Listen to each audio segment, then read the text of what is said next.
Hola, sean todos muy bienvenidos. Mi nombre es Sebastián Pozo y como parte de la ayudantía de Fisiología 2 para Medicina, en este video abordaremos el tema de la función renal en la homeostasis ácido-base. Antes de comenzar, ustedes deben recordar los conceptos de pH, acidosis y alcalosis y la reabsorción renal de bicarbonato. En este video aprenderemos a conocer los tampones intracelulares y extracelulares, clasificar inicialmente los trastornos ácido-base y comprender los mecanismos de compensación ácido-base. La regulación del pH en el organismo es vital para su correcto funcionamiento. En clínica, la evaluación inicial de este parámetro comienza con la cuantificación del pH sanguíneo, debido a su rápida alteración y facilidad de muestra. Su regulación implica 3 pasos básicos dado con una lógica temporal. El primero en manifestarse es el tamponamiento químico del líquido extracelular en menos de un segundo, seguido por la modificación de la presión parcial de CO2 sanguínea dada en segundos a minutos. Continúa luego de unas horas el tamponamiento en el líquido intracelular y finalmente comienza su protagonismo el transporte renal de la concentración de bicarbonato plasmático. Ahora los abordaremos con más detalle. El principal buffer extracelular es el sistema tampón bicarbonato. El ácido carbónico procede de la hidratación del monóxido de carbono disuelto y se disocia para formar cantidades equimolares de bicarbonato e hidrogeniones, como se grafica en la ecuación de la izquierda. La primera de estas reacciones químicas es catalizada por la anhidrasa carbónica, que además de encontrarse en otros tejidos, reside en los eritrocitos y a lo largo de todo el epitelio del túbulo renal. El pH resultante de diversas concentraciones de los componentes de este sistema se determina por la ecuación de Henderson-Hasselbalch, graficada en la figura derecha. Cabe destacar de ella que el valor del pK del ácido carbónico es 6,1 a pH fisiológico. Por lo tanto, la relación bicarbonato-ácido carbónico es 20:1, lo que significa que no es un buffer ideal, pues le confiere mayor capacidad para amortiguar sobrecargas ácidas, no así de una base. La participación de un gas en el tampón produce el efecto de un sistema abierto, donde la ventilación alveolar permite la excreción de CO2 con gran eficacia, permitiendo modificar rápidamente el valor de la presión parcial de CO2. Este sistema da cuenta alrededor de la mitad de la capacidad de tamponamiento total de la sangre. El otro 50% está dado por un conjunto de otros tampones, conectados de forma inmediata con el sistema tampón bicarbonato, debido a que todos ellos tienen un pH común en el mismo compartimiento. Entre ellos se encuentra el sistema tampón proteína, dado por grupos ionizables en las cadenas laterales de estas biomoléculas, destacando la albúmina entre ellas. El sistema tampón hemoglobina, donde la forma desoxigenada tras pasar por los tejidos tiene mayor afinidad por aceptar protones, los que transporta hasta el pulmón, donde los cede al captar nuevamente oxígeno. Los hidrogeniones liberados se titulan con el bicarbonato plasmático, con la consiguiente formación de agua y CO2 que se excretan por vía pulmonar. Y el sistema tampón de fosfatos inorgánicos con baja participación. La ventilación alveolar está exactamente regulada para la que PCO2 alveolar y en consecuencia la arterial se mantengan en unos 40 milímetros de mercurio. El encargado de orquestar la ventilación alveolar es el centro respiratorio, ubicado en el bulbo raquídeo, el cual recibe estímulos tanto centrales como periféricos. Entre los primeros se encuentran la concentración de protones en el líquido cefalorraquídeo, donde un incremento estimula la ventilación, y la presión parcial de CO2, donde un aumento también estimula la ventilación, aunque existe un límite, pues valores mayores a 80 milímetros de mercurio inhiben al centro respiratorio. Entre los estímulos periféricos, captados por quimioreceptores ubicados en los cuerpos carotídeos y aórticos, que se traducen en un aumento de la ventilación son una disminución del pH sanguíneo, un aumento de la presión parcial de CO2 y una disminución de la presión parcial de oxígeno. En esta última, igualmente existe un límite, pues una disminución bajo 30 milímetros de mercurio también inhibe al centro respiratorio. Con respecto a la respuesta ventilatoria propiamente tal, cabe señalar que su eficiencia depende del tipo de trastorno metabólico, pues frente a una acidosis, la ventilación puede incrementar varias veces, no así frente a una alcalosis, pues la hipoventilación, si bien aumenta la PCO2, también implica una disminución de la PO2 y por tanto el compromiso de la oxigenación del organismo por completo. Es por esto que en el gráfico la pendiente de la curva de la alcalosis es menor comparada con la de la acidosis. El riñón contribuye al balance ácido-básico regulando la excreción de ácidos fijos, es decir, todos aquellos ácidos que no pueden eliminarse por la ventilación ya que no se transforman en ácido carbónico, manteniendo la concentración de bicarbonato sanguíneo dentro de límites apropiados. Esto involucra dos pasos básicos: la reabsorción tubular de bicarbonato filtrado, contenido ya tratado en el video de función tubular, y la regeneración del bicarbonato gastado en la neutralización del ácido fijo mediante la eliminación de protones. Solo un punto a mencionar con respecto a la reabsorción de bicarbonato es el concepto de umbral renal de bicarbonato, definida como la concentración plasmática sobre la cual se observa bicarbonaturia.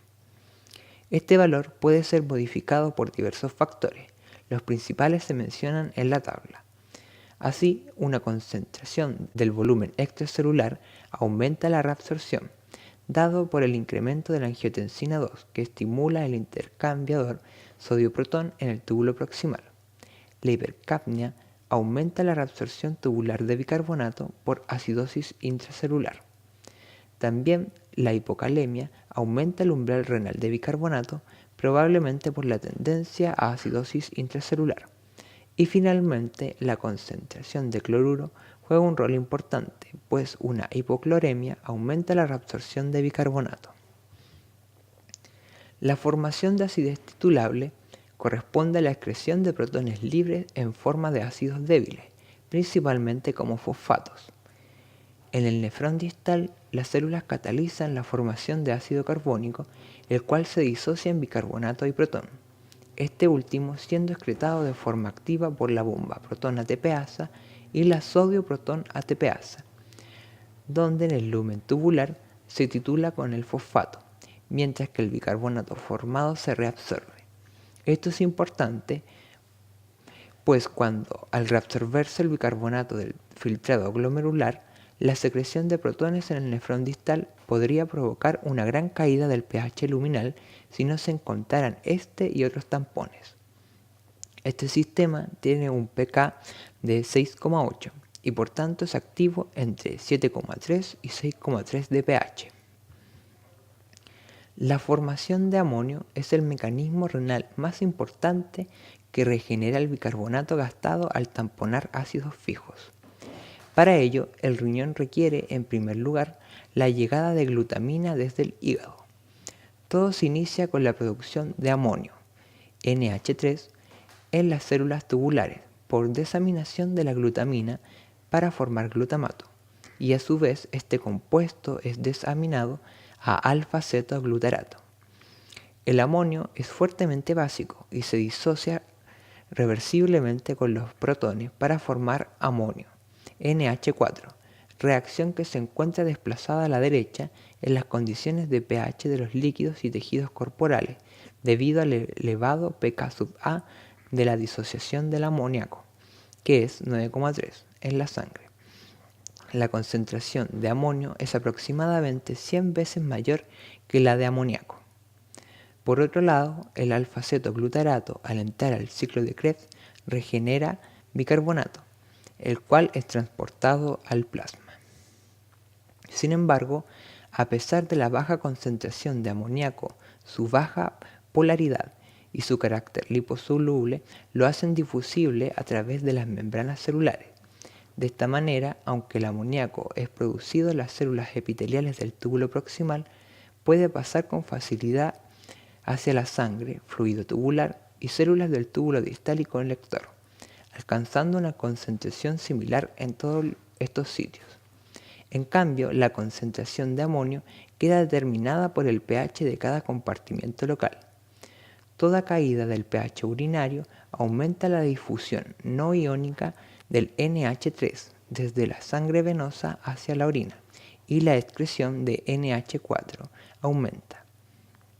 Y esto es lo que precisamente ocurre en el nefrón distal, donde el túbulo colector, la excreción activa de protones por la bomba protón-ATPasa y potasio-protón-ATPasa transportan hidrogeniones al túbulo, lo que hace difundir el amoníaco que irá a titularlo, formando amonio. Trastorno simple. Corresponde al estado ácido-básico resultante de un trastorno primario, provocado por un mecanismo independiente y su correspondiente respuesta compensatoria o trastorno secundario. Trastorno puro corresponde al estado ácido-base resultante de un trastorno primario en ausencia de un trastorno secundario o compensación. Y trastorno mixto corresponde al estado ácido-básico de dos o más mecanismos independientes, cada uno de los cuales causa una alteración ácido-base primaria. Estos son conceptos importantes a tener en cuenta. Ahora bien, para clasificar las alteraciones ácido-base, se cuantifica el pH de la sangre arterial, cuyos valores normales oscilan entre 7,35 y 7,45. Se define como acidosis al proceso que tiende a disminuir el pH extracelular, con valores menores a 7,35, mientras que un pH mayor a 7,45 corresponde a una alcalosis, proceso que tiende a aumentar el pH extracelular. Si el trastorno primario ocurre en el bicarbonato, hablamos de un trastorno metabólico. Si el trastorno primario ocurre en la PCO2, hablamos de un trastorno respiratorio. Dentro de los primeros encontramos a la acidosis metabólica, trastorno asociado a un bajo pH y una baja concentración de bicarbonato. Y la alcalosis metabólica, trastorno asociado a un alto pH y una alta concentración de bicarbonato. Y dentro de los respiratorios se define como acidosis respiratoria al trastorno asociado con un bajo pH y una alta PCO2. Y una alcalosis respiratoria, trastorno asociado a un alto pH y una baja PCO2. Los trastornos primarios ácido-base inducen un trastorno secundario que intenta compensar el proceso. En el caso de la acidosis metabólica, aumenta la ventilación alveolar, lo que disminuye la PCO2. Por cada 1000 equivalente que baja el bicarbonato, la PCO2 desciende 1,2 milímetros de mercurio. En el caso de una alcalosis metabólica, baja la ventilación alveolar, aumentando por consiguiente la PCO2. Así, por cada 1000 equivalente que sube el bicarbonato, asciende 0,7 milímetros de mercurio la PCO2. Como se mencionó antes, esta compensación es bastante deficiente, pues la hipoventilación implica una disminución de la PCO2 y por tanto la oxigenación del organismo. En el caso de una acidosis respiratoria, la compensación es aumentar el bicarbonato. Aquí se distingue un trastorno agudo y uno crónico. En el primero, el bicarbonato aumenta 1.000 equivalente por cada 10 milímetros de mercurio que sube la PCO2, mientras que en un trastorno crónico, el bicarbonato lo hace en 4.000 equivalentes por cada 10 milímetros de mercurio que sube la PCO2. Finalmente, en el caso de una alcalosis respiratoria, la compensación es disminuir el bicarbonato. Si el trastorno es agudo, el bicarbonato disminuye 2.000 equivalentes por 10 milímetros de mercurio que baja la PCO2. Y en el caso de uno crónico, disminuye 5.000 equivalentes por cada 10 milímetros de mercurio que baja la PCO2. Como ya se mencionó, la acidosis metabólica se debe a un aumento de la concentración de protones debido a un aumento de ácidos fijos, con la consiguiente disminución del bicarbonato en el plasma. Se clasifican según su anión gap, en normal o aumentado. La fórmula graficada arriba está dada por el resultado de la concentración de sodio menos la de cloruro y bicarbonato, siendo su valor normal entre 12 y 16. Un valor superior implica un exceso de ácidos no cuantificables, como cuerpos cetónicos, salicilatos, entre otros. Para finalizar, en este video pudimos aprender a conocer los tampones intracelulares y extracelulares, clasificar inicialmente los trastornos ácido-base y comprender los mecanismos de compensación ácido-base. Esto ha sido todo en esta ocasión. Me despido y espero que les vaya excelente.